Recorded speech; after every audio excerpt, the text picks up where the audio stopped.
halos 300 na trolls ang nandyan sa isang building sa Makati. At nagdadala ang mga ito regular ng pera para sa pangsweldo. Isipin mo, 3 palapag ang inoccupy nila sa isang building dyan sa Makati.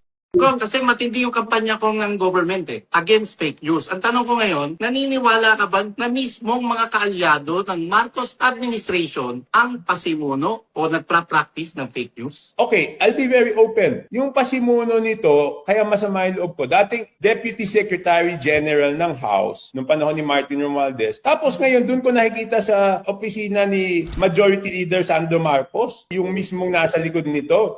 Ito ba si Sofronio, Yun, tumpak ka, Ibi. Mo, kahit ikaw hindi tayo nag-uusap privately, ni wala akong cellphone mo. Alam mo kung sino nasa likod, di ba?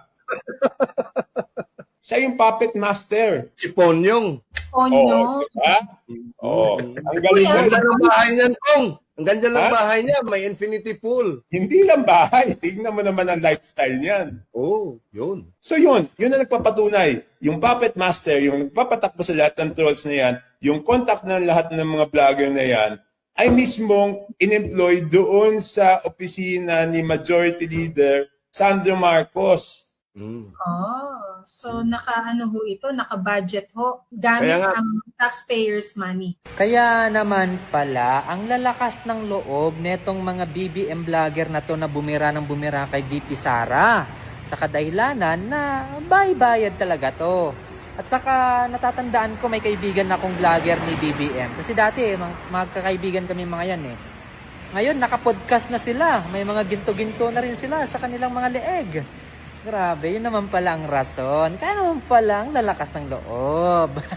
Tapos ngayon sasabihin nyo, bayaran ang mga DDS vlogger. Tandaan ninyo, sariling pera namin ang ginagastos namin. Hindi namin kailangan bayaran para lang magsabi ng katotohanan. Kumbaga, sariling pera ang ginagastos namin. Data, wifi, sariling pera ang binabayad namin dyan. Hindi kami umaasa sa pera ng taong bayan. Kasi pag nanakaw yan, tawag dyan pag nanakaw. Kaya pala yung mga vlogger ni BBM, may mga podcast na sila. At mga nakaginto pa. Kaya pala, aray mo.